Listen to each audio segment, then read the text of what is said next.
Donc, Bon, on bonjour à n'attend toutes pas et les à reuteurs tous. d'affaires, hein. Oui, après, ils vont arriver au fil de l'eau peut-être. Ils vont arriver. Bon, je voulais peut-être commencer rapidement, Oriane, après je vous laisse tranquille toutes les trois, déjà par remercier les clients O2 pour leur fidélité et puis leur présence.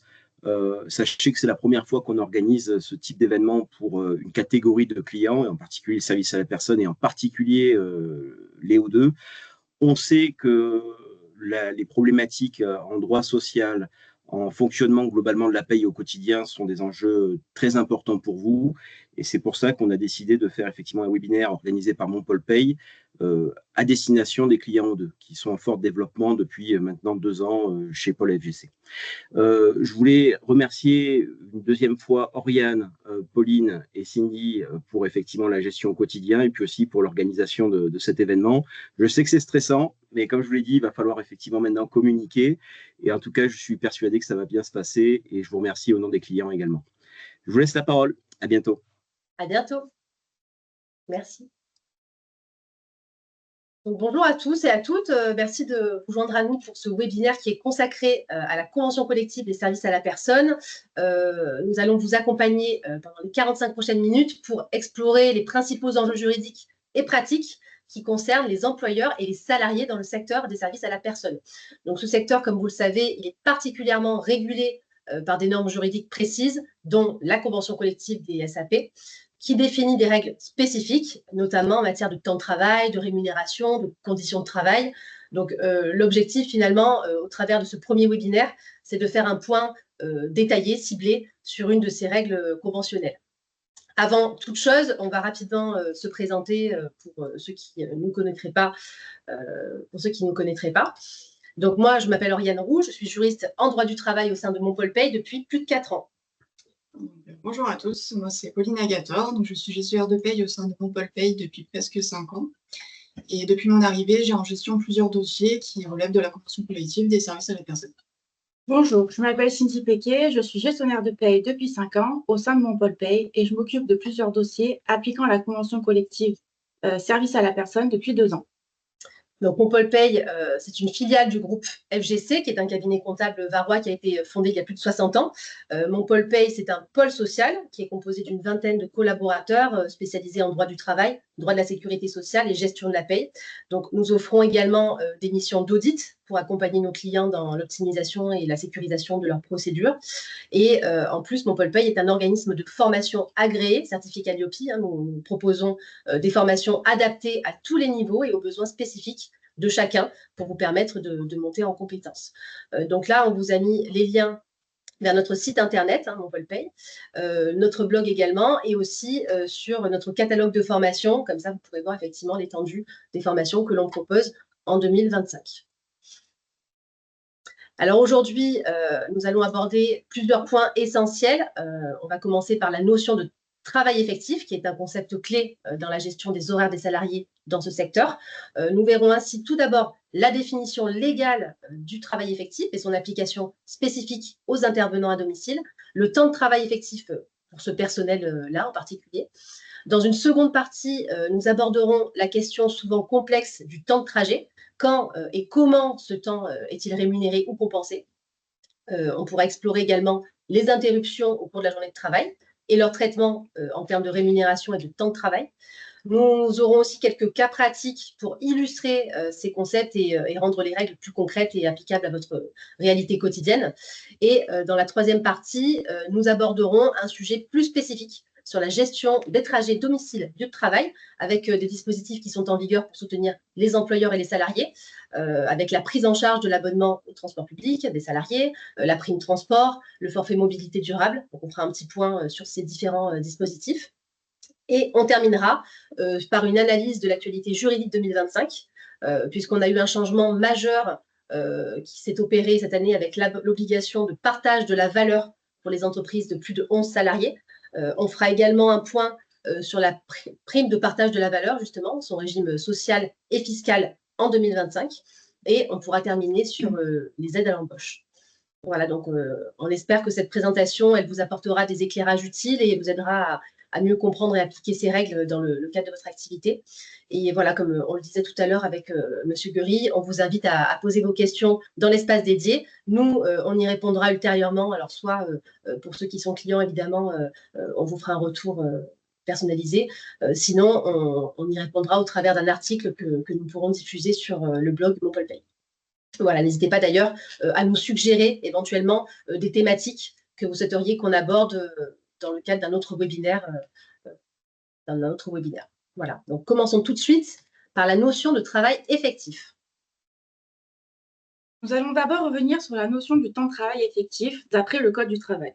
Cette notion de travail effectif est importante car elle détermine les règles relatives à la durée du travail, le seuil de déclenchement des horaires supplémentaires, par exemple, ou encore le respect des heures maximales de travail.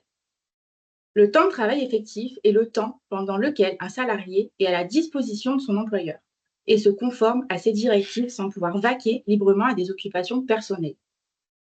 3 critères doivent être réunis pour qu'un temps soit considéré comme du temps de travail effectif. Le premier, la disponibilité pour l'employeur. Le salarié doit être à la disposition de l'employeur, même sans exercer une tâche active. Le second, la conformité aux directives. Le temps de travail qui est défini par l'exécution des tâches demandées par l'employeur, explicitement ou implicitement.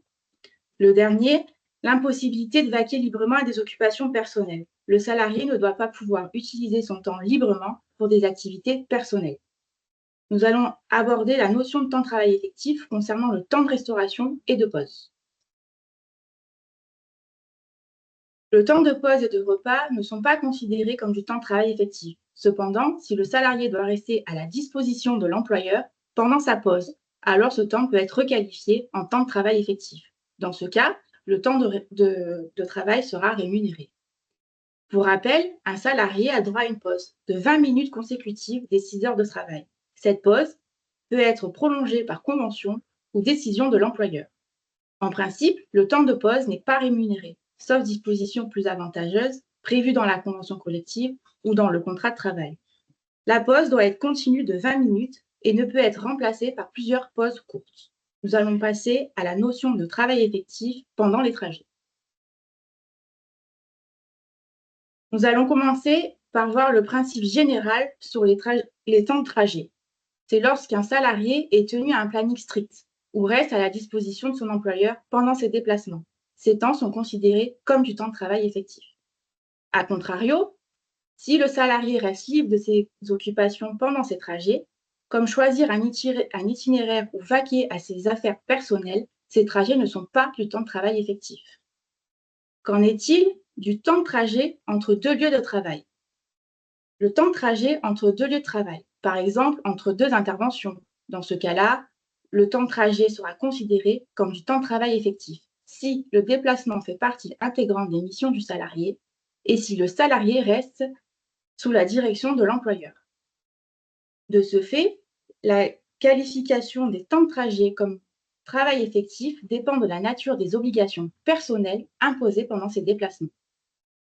Nous venons de voir la notion de temps de travail effectif au travers du Code du travail, de la loi. Maintenant, nous allons nous intéresser à la notion du temps de travail effectif d'après la convention collective.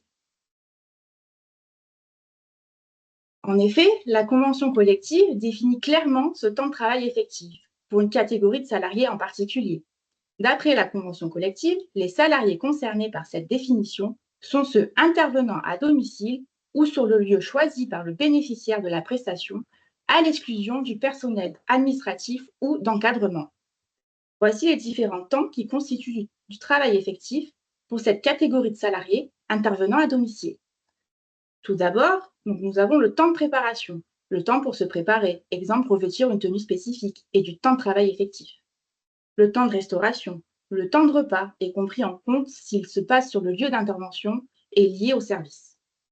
Par exemple, un salarié qui prend son repas sur le lieu d'intervention parce que c'est nécessaire pour la continuité du service, exemple garde à domicile, ou encore si un salarié intervient chez une personne âgée et doit s'habiller en tenue spécifique, le temps qu'il passe à se préparer dans le domicile est du temps de travail rémunéré.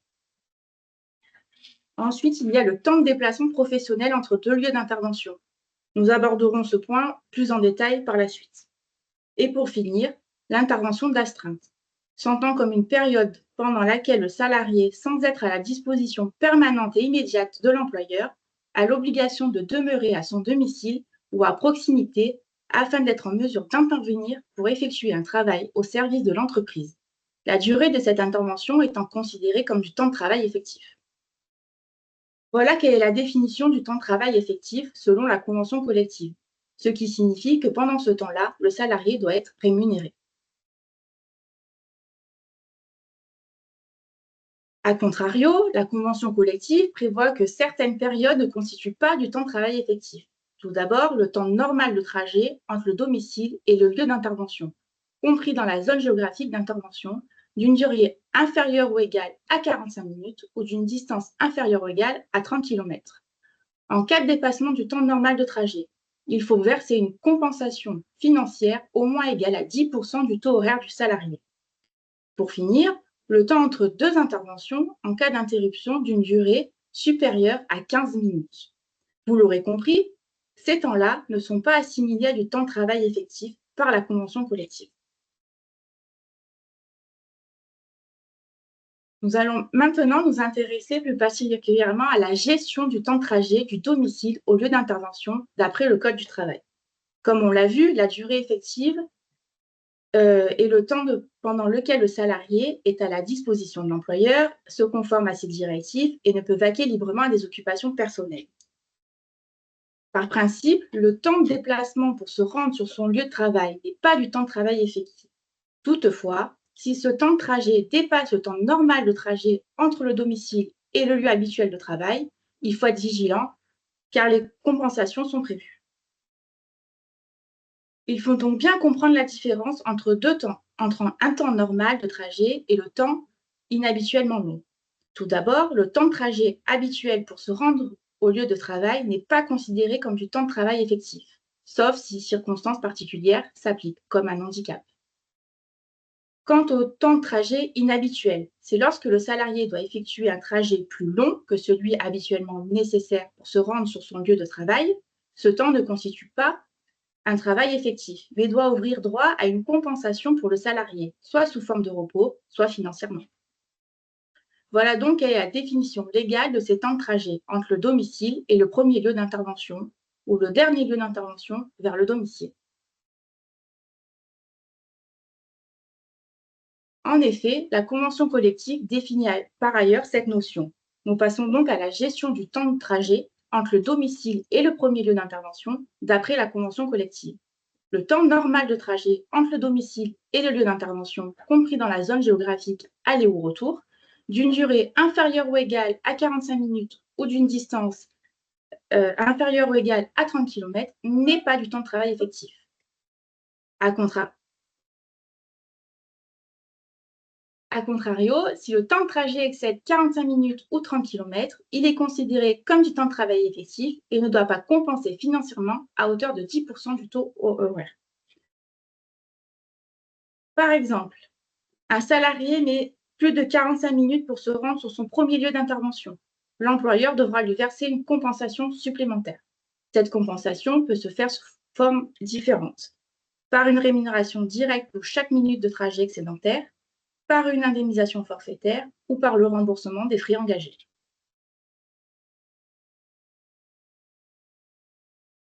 Pour rappel, la notion de zone géographique d'intervention est également définie par la convention collective. Il est indispensable de bien définir la zone géographique d'intervention des salariés dans le contrat de travail, sauf bien sûr pour le personnel administratif et d'encadrement qui n'est pas concerné par cette notion. Pour ce faire, il faut définir une commune ou un arrondissement de référence qui s'étend à un rayon de 45 km ou 60 minutes autour de cette zone. Cette zone d'intervention est établie d'un commun accord entre l'employeur et le salarié. Il est donc important de vérifier la conformité de vos contrats sur ce point. On va conclure cette partie avec un petit cas pratique. Donc, le contexte. Paul est auxiliaire de vie et travaille dans une entreprise d'aide à domicile. Il réside à 40 km de son premier lieu d'intervention et doit se rendre chez un bénéficiaire pour commencer sa journée. Le trajet dure environ 50 minutes.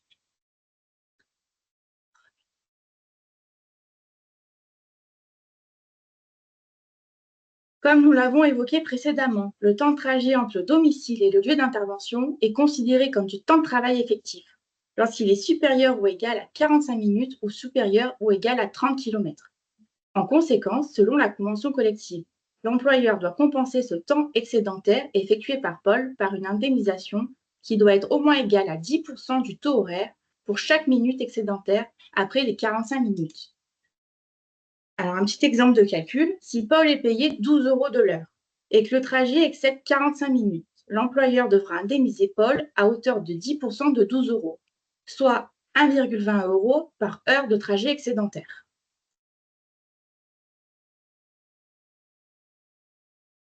Alors, nous allons maintenant nous intéresser au temps de déplacement entre deux lieux d'intervention, ce qu'on appelle les fameux trajets intermissions.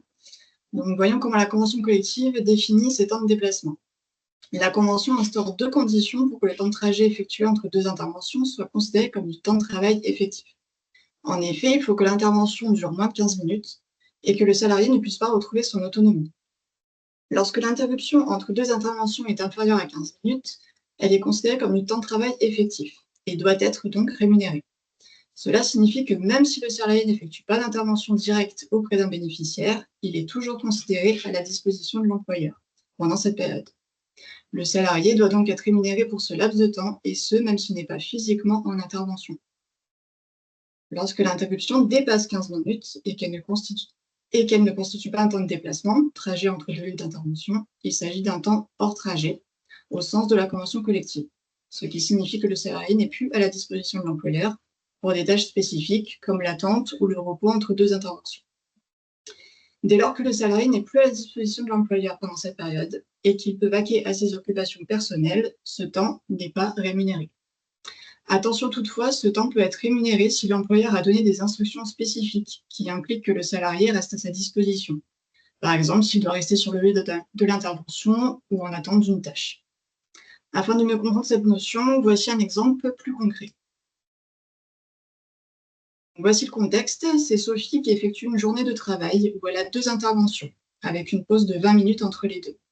Comme vu précédemment, selon la convention, une interruption de plus de 15 minutes ne constitue pas du travail effectif. Si Sophie n'est pas à la disposition de l'employeur pendant cette pause et qu'elle peut rentrer chez elle ou effectuer une autre activité librement, elle ne sera pas rémunérée pour cette période. Attention, il est nécessaire que la salariée soit clairement informée de ce fait au préalable. Une grande majorité des salariés utilisent leur véhicule personnel pour effectuer ces trajets intermissions. Donc, que prévoit la convention collective en la matière? Le salarié a le droit à une indemnité d'au moins 35 centimes par kilomètre pour les déplacements réalisés entre deux prestations, avec son propre véhicule. Pour exemple, un salarié qui doit faire 8 km pour se rendre d'une intervention à une autre avec son propre véhicule bénéficiera d'une indemnité kilométrique de 2,80 €, soit 35 centimes fois les 8 km parcourus. À savoir qu'il s'agit d'un montant minimum, donc l'employeur peut prévoir des dispositions qui peuvent être plus favorables en termes d'indemnisation. Comme vous le savez, les salariés, compte tenu de leur poste de travail, sont très souvent amenés à réaliser plusieurs interventions par jour chez différents usagers. De ce fait, votre convention collective encadre ce principe et prévoit une limitation du nombre d'interruptions au cours d'une même journée. Les dispositions prévues sont les suivantes. Une même journée de travail peut comporter jusqu'à 4 interruptions au maximum, et seulement 2 interruptions peuvent durer plus de 2 heures. Ainsi, si un salarié effectue plusieurs interventions dans la journée et subit 4 interruptions, 2 pourront durer plus de 2 heures chacune, mais les autres devront respecter cette limite. De plus, une indemnisation doit être versée pour la quatrième interruption si des interruptions de plus de 15 minutes se multiplient. Le montant d'indemnisation fixé par la convention est de 10% du taux horaire. Plus précisément, si un salarié connaît 4 interruptions dans sa journée, dont 3 supérieures à 15 minutes, l'employeur doit verser une indemnité supplémentaire pour la quatrième interruption. Donc, en pratique, un salarié dans cette situation pourrait donc être rémunéré pendant ses temps de trajet comme du temps de travail effectif, et en plus, il serait amené à percevoir une indemnisation forfaitaire qui est liée au nombre d'interruptions dans sa journée de travail. Quoi qu'il arrive, il faut rester très vigilant et respecter l'amplitude journalière maximale ainsi que la durée maximale du travail. La convention collective prévoit une amplitude quotidienne de 12 heures maximum, qui peut être portée à 13 heures en cas d'intervention chez un public fragile et ou dépendant. En termes de durée maximale quotidienne de travail effectif, la limite est de 10 heures, pouvant être portée à 12 heures. Mais ceci, 70 jours par an maximum. Donc, voyons ensemble un exemple concret afin d'illustrer nos propos concernant ces interruptions quotidiennes. Alors, c'est Laurent qui est auxiliaire de vie. Il travaille chez plusieurs bénéficiaires dans la journée. Il commence à 8 heures et termine à 20 heures. Au cours de sa journée, il subit 4 interruptions, 2 de 30 minutes et 2 autres de 1 heure chacune. Donc, comme vu ensemble, la convention collective stipule qu'une journée de travail ne peut comporter plus de 4 interruptions et que 2 d'entre elles peuvent durer plus de 2 heures. Lorsque dans une même journée de travail surviennent plus de 3 interruptions d'une durée supérieure à 15 minutes chacune, la 4e interruption bénéficie d'une indemnisation forfaitaire à hauteur de 10% du taux horaire du salarié. Donc, dans cet exemple, Laurent a plus de 3 interruptions. Il est donc nécessaire pour lui de bénéficier d'une indemnisation forfaitaire pour la 4e interruption. L'indemnisation minimale sera d'au moins 10% du taux horaire de Laurent. En revanche, le temps intermission n'est pas du temps de travail effectif dans la mesure où chaque interruption est supérieure à 15 minutes, hors trajet. Le salarié peut donc librement vaquer à ses occupations personnelles. Nous voulions également aborder le cas de salariés qui peuvent être amenés à utiliser les transports publics pour se rendre sur leur lieu d'intervention. Donc, voici un exemple afin de comprendre ce cas particulier. Donc, c'est Marie qui est auxiliaire de vie. Elle intervient chez 2 bénéficiaires différents le même jour. Elle utilise les transports en commun pour se rendre à ces différents lieux d'intervention. Elle a une première prestation qui se déroule de 9 h à 11 h. Marie prend le bus depuis son domicile jusqu'à ce premier lieu d'intervention qui est situé à 10 km pour un trajet de 25 minutes. Elle a une seconde prestation de midi à 14 h. Marie prend le métro pour se rendre à ce second lieu d'intervention situé à 15 km du premier lieu pour un trajet de 35 minutes. Donc, voici notre analyse. Marie utilise le bus pour se rendre sur le lieu de sa première intervention. Ce trajet est inférieur à 30 km, le trajet domicile jusqu'au premier lieu d'intervention étant de 10 km. Selon la convention, le temps de trajet domicile-lieu d'intervention, inférieur à 30 km ou 45 minutes, n'est pas considéré comme du temps de travail effectif et ne doit donc pas faire l'objet d'une compensation, même si Marie utilise les transports en commun. Par conséquent, elle ne sera pas indemnisée pour ce temps de trajet et ce temps ne sera donc pas rémunéré. En revanche, Oriane en parlera tout à l'heure, l'employeur a l'obligation de prendre en charge au moins 50% de l'abonnement de transport public de la salariée.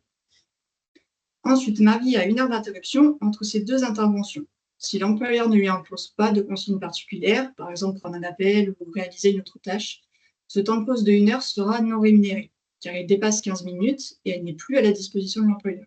Ce temps ne constitue donc pas du travail effectif.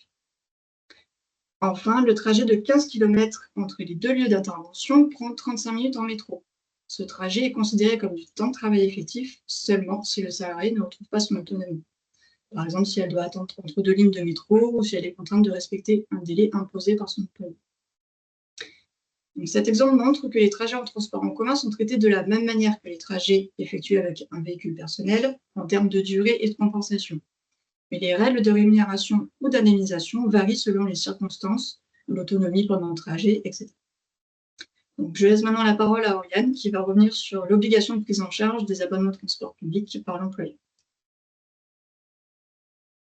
Alors effectivement, dans la continuité de l'exemple de Pauline, on va faire un petit focus sur l'obligation de l'employeur de prendre en charge une partie du coût de l'abonnement au transport public, puisque l'employeur, en la matière, il a une obligation légale de prendre en charge au moins 50% du coût des abonnements au transport public ou aux services publics de location de vélos qui sont utilisés par les salariés pour se rendre sur leur lieu d'intervention. Cette prise en charge, elle est exonérée de cotisations sociales, de CSG, CRDS et d'impôt sur le revenu. Peu importe l'éloignement entre le domicile et le lieu de travail du salarié.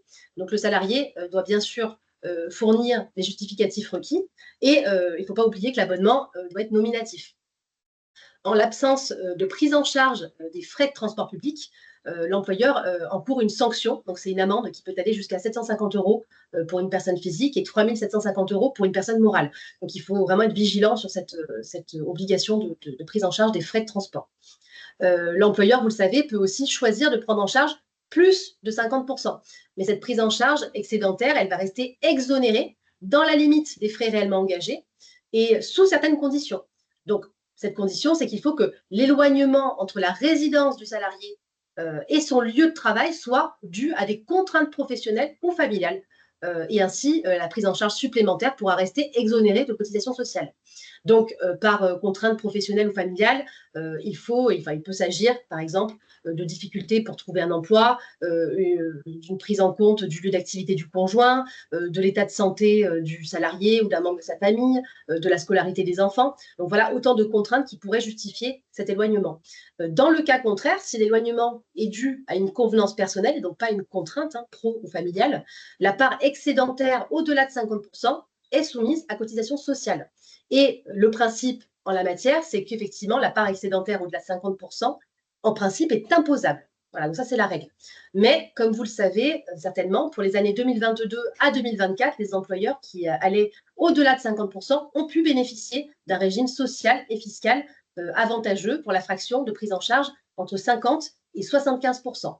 Et la loi de finances 2025, qui a été adoptée tout récemment, là, en février, eh bien, on a vu qu'elle prolonge cette mesure pour 1 an supplémentaire, ce qui signifie qu'en 2025, l'employeur n'aura pas à vérifier l'éloignement entre le domicile et le lieu de travail pour la part de prise en charge jusqu'à 75%.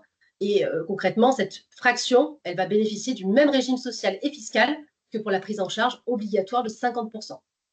Voilà, donc ça, c'était un petit rappel sur cette obligation. Bien sûr, dans les services à la personne, on peut constater qu'il y a quand même une majorité de salariés qui sont embauchés à temps partiel. Donc, il me semblait intéressant de faire un point sur cette prise en charge obligatoire de l'employeur pour les salariés à temps partiel. Donc, en réalité, l'obligation de prise en charge des frais de transport public, elle varie en fonction du nombre d'heures travaillées par les salariés. Donc, même si le salarié à temps partiel a le droit au remboursement à hauteur de 5, enfin même un salarié à temps partiel, il a le droit au remboursement à hauteur de 50% du coût de l'abonnement au transport public. Mais il y a des conditions qui sont dictées par le Code du travail. Si le salarié à temps partiel travaille au moins 17h30 par semaine, soit la moitié d'un 35 heures, la prise en charge est équivalente à celle d'un salarié à temps plein, donc 50%. En revanche, si le salarié travaille moins de 17h30 par semaine, la prise en charge, elle sera calculée de manière proportionnelle au nombre d'heures travaillées par rapport au seuil des 17h30. Donc, le remboursement, il sera nécessairement inférieur à 50% pour ces salariés-là. Pour exemple, un salarié à temps plein ou qui travaille à mi-temps pour 17h30 ou plus, eh bien, l'employeur, il devra prendre en charge 45 € de son titre de transport sur une base de 90 €, donc 50 € de 90 €. Si un salarié travaille seulement 15 heures par semaine, eh bien, la prise en charge, elle sera de 38,57 €. On va calculer en fait 50% de 90 € et on va faire un prorata. Ça va être proportionné aux 15 heures sur les 17h30. Voilà comment ça se passe pour les salariés à temps partiel. Il faut être vigilant en fonction de la durée qui est prévue au contrat. Alors, en plus de la prise en charge obligatoire de 50% des frais de transport public, il existe d'autres dispositifs qui sont facultatifs, que l'employeur peut aussi mettre en place pour prendre en charge les trajets domicile-lieu de travail de ses salariés. Donc, ces dispositifs, ils ne sont pas imposés. Bon, ils peuvent être rendus obligatoires par des conventions collectives ou une décision unilatérale de l'employeur. L'intérêt majeur, finalement, de ces dispositifs, ça réside dans des exonérations sociales et fiscales dont les salariés et l'employeur vont pouvoir bénéficier, puisque ça va permettre d'éviter des cotisations sociales et des impôts supplémentaires. Si le salarié utilise son véhicule personnel, sa voiture, sa moto, pour se rendre sur son lieu de travail, eh bien l'employeur, il peut choisir de lui verser des indemnités kilométriques si le salarié est contraint d'utiliser son véhicule. Donc, il faudra respecter le barème fiscal en vigueur.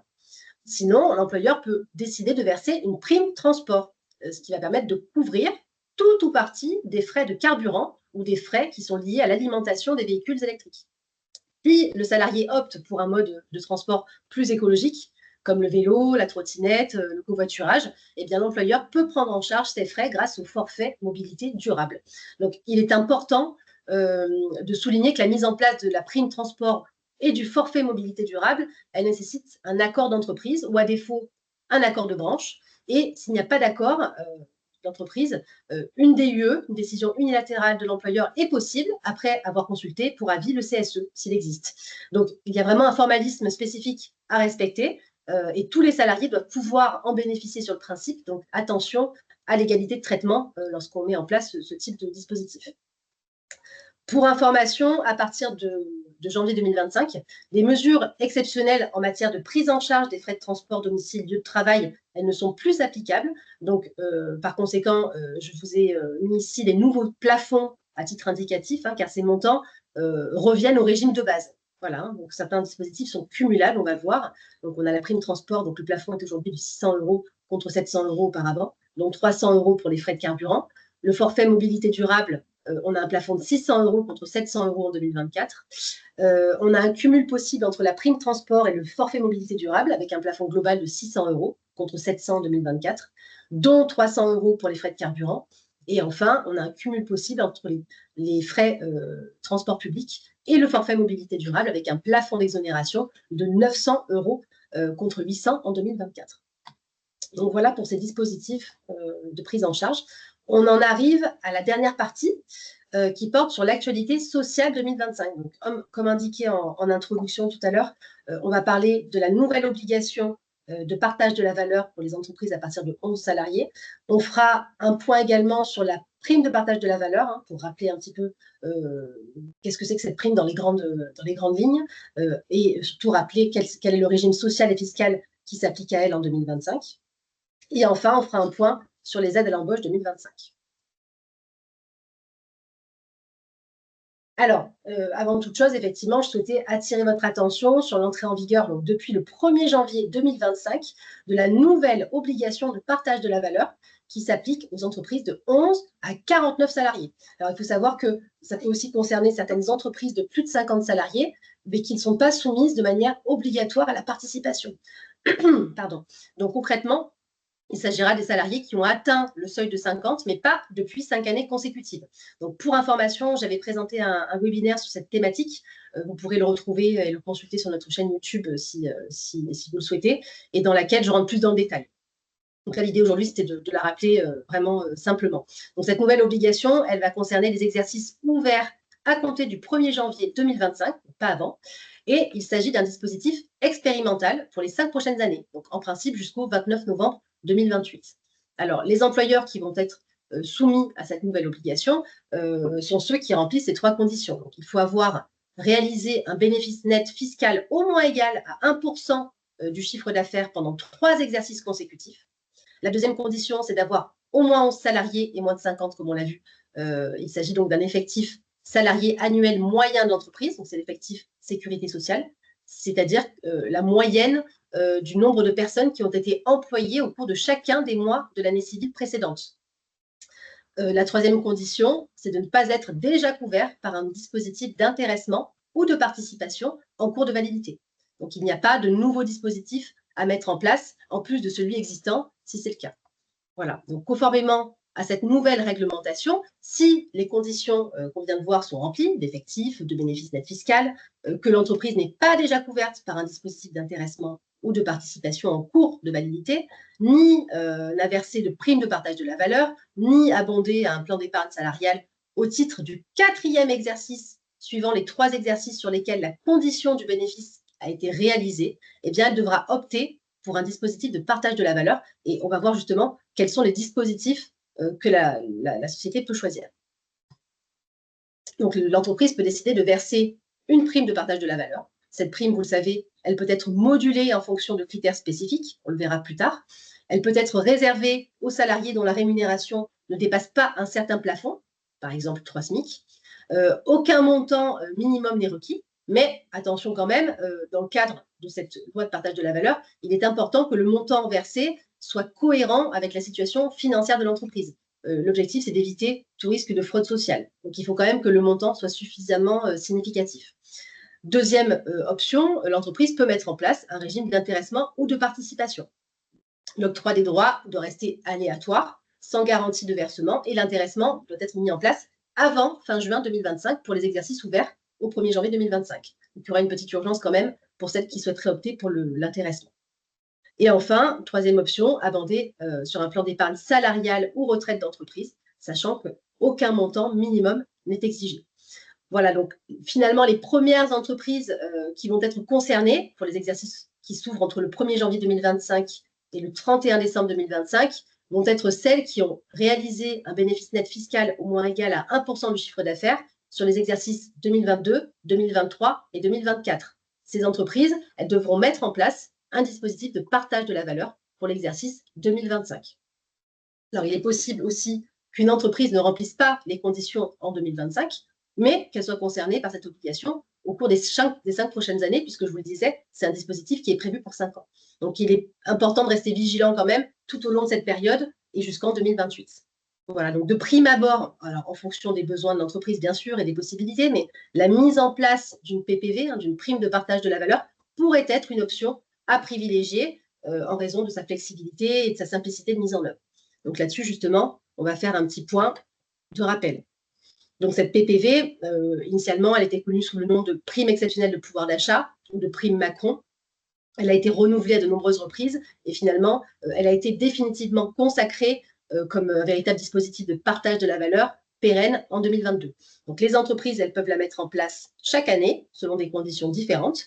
Cette prime, elle reste facultative et à la discrétion de l'employeur. Alors, elle peut être mise en place soit par un accord d'entreprise ou de groupe, soit par une décision unilatérale, après consultation du CSE lorsqu'il existe. La prime ne peut en aucun cas remplacer un élément de rémunération contractuelle, légal ou issu d'un usage en vigueur dans l'entreprise. La prime, elle peut être versée en une ou plusieurs fois, avec un maximum de 4 versements par an, sous réserve que ceux-ci interviennent au cours de l'année civile. La prime, elle peut être attribuée soit à l'ensemble des salariés, soit à ceux, on l'a vu, dont la rémunération ne dépasse pas un certain plafond fixé dans l'accord ou la décision unilatérale. Et son montant peut être modulé, je vous le disais, en fonction de critères limitatifs qui sont la rémunération, le niveau de classification, la durée de présence effective pendant l'année écoulée, la durée du travail contractuel et l'ancienneté du salarié. Donc voilà pour ce petit rappel de la PPV. Et comme je vous le disais, son régime fiscal et social, puisque cette prime, vous le savez, elle est exonérée jusqu'à 3 000 € par salarié et par an, ou jusqu'à 6 000 € pour les entreprises qui ont un dispositif d'intéressement ou de participation en vigueur. Elle bénéficie d'un régime fiscal et social de faveur qui a été prolongé jusqu'au 31 décembre 2026, uniquement pour les entreprises de moins de 50 salariés. Donc, à partir de 2027, le régime sera modifié et unifié normalement. Donc là, on voit bien sur le tableau que pour les salariés dont la rémunération est supérieure à 3 SMIC ou qui appartiennent à une entreprise de plus de 50 salariés, eh bien là, on a une exonération de cotisation sociale, sauf CSG, CRDS, et on n'a pas d'exonération d'impôt sur le revenu, sauf si la prime est affectée à un plan d'épargne. Ça, on le verra juste après aussi. Et le régime de faveur, donc pour les salariés dont la rémunération est inférieure à 3 SMIC et qui font partie d'une entreprise de moins de 50 salariés, et bien là, on a une exonération totale de cotisation sociale, CSG, CRDS et forfait social, et on a une exonération d'impôt sur le revenu, sans condition de placement, jusqu'au 31 décembre 2026. Donc, il peut être effectivement intéressant, dans le cadre de cette nouvelle obligation de partage de la valeur, d'opter pour cette PPV. Également, des petites nouveautés concernant la PPV. Donc, il faut noter il est possible maintenant de verser 2 primes par an qui répondent à des critères totalement différents. Dans ce cas, les plafonds d'exonération restent inchangés, c'est-à-dire que les 2 primes globalisées, elles ne devront pas dépasser le plafond de 3 000 € ou 6 000 € sous condition. Et le versement se fait en 4 fractions maximum par an. Par ailleurs, la prime, elle peut aussi être affectée à un plan d'épargne salariale ou retraite, ce qui lui permet d'être exonéré d'impôt sur le revenu dans la limite du plafond d'exonération applicable. Ça peut être intéressant donc, pour les entreprises de plus de 50 salariés ou pour les salariés qui perçoivent une rémunération supérieure à 3 SMIC. L'investissement de la PPV dans un plan devra être demandé par le bénéficiaire dans un délai maximum de 15 jours à compter de la réception du document qui l'informe du montant de sa prime. Et si l'entreprise dispose d'un plan, chaque PPV versé doit faire l'objet d'une fiche distincte du bulletin de paie. Alors, sous quelle forme? Eh bien, la fiche qui sera remise par l'employeur, elle peut l'être par voie électronique si le salarié ne s'y oppose pas. Et la demande de placement ou au contraire de versement du salarié peut se faire par tout moyen qui permette d'en apporter la preuve. Voilà, et donc on en arrive au dernier point qui concerne les aides à l'embauche. Alors, un projet de décret sur les aides à l'embauche des apprentis a été transmis aux partenaires sociaux le 17 janvier 2025. Ce projet de décret propose d'une part de réduire l'aide unique de 6 000 € à 5 000 € et d'autre part de réactiver l'aide exceptionnelle avec un montant différent en fonction de la taille de l'entreprise. Donc l'aide unique, elle serait en baisse Les entreprises qui recrutent un apprenti préparant un diplôme jusqu'au bac+2 bénéficieraient d'une aide unique de 5 000 € au lieu de 6 000, tandis que l'aide resterait à 6 000 € pour les apprentis en situation de handicap. Quant à l'aide exceptionnelle, elle serait prolongée mais réduite. Donc pour les contrats signés après publication du décret et jusqu'au 31 décembre 2025, l'aide serait de 5 000 € pour les entreprises de moins de 250 salariés, de 2 000 € pour celles de 250 salariés et plus, et elle resterait aussi de 6 000 € pour les apprentis en situation de handicap. Quant à la transmission des contrats, eh bien, ils devront être transmis à l'OPCO dans les 6 mois suivant la signature pour bénéficier des aides. Et s'ils ne sont pas transmis d'ici le 30 juin 2025, aucune aide ne sera accordée pour les contrats de 2023-2024.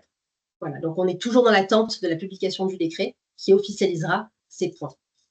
Concernant l'aide emploi franc, donc je ne rentre pas dans le détail, mais a priori, ceci ne serait pas reconduit en 2025. Donc voilà, après au niveau des aides, on n'a pas d'autre chose à noter aujourd'hui.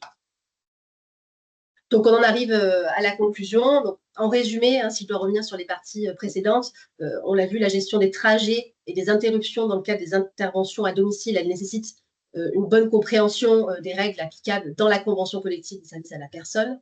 On a vu que le temps de trajet, qu'il soit entre le domicile et le lieu d'intervention ou entre deux interventions, il doit être pris en compte avec rigueur et qu'il y a des règles spécifiques pour chaque type de déplacement. Enfin, on a vu qu'il existe des dispositifs obligatoires ou facultatifs qui permettent de prendre en charge les trajets domicile-lieu de travail. Donc, il faut y penser. N'hésitez pas à nous contacter, à nous solliciter aussi pour qu'on vous aide à répondre à vos questions si vous avez justement des questions complémentaires.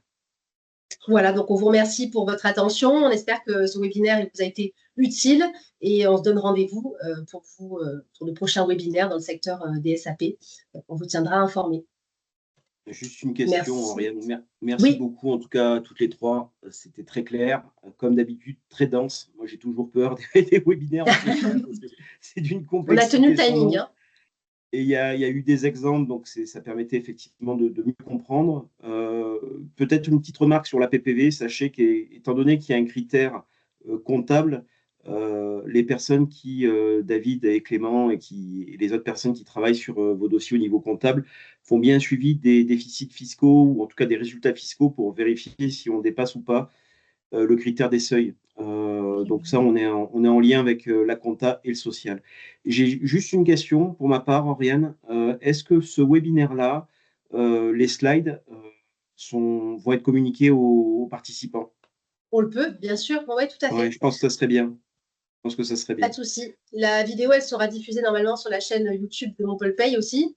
Et les supports, on les communiquera aux participants, bien sûr. Ouais, les supports, au moins qu'on puisse leur envoyer par mail, comme ça, ils gardent quelque chose.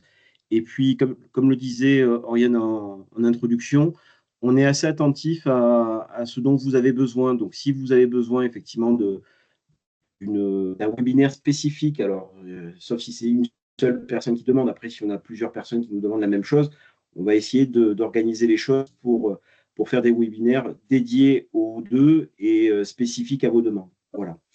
Je vous remercie encore. Merci aussi à nos clients. Et puis, n'hésitez pas à nous poser vos questions. Oriane y répondra dans un second temps à travers l'article et puis à travers un mail. Merci à vous. Merci beaucoup. Au revoir.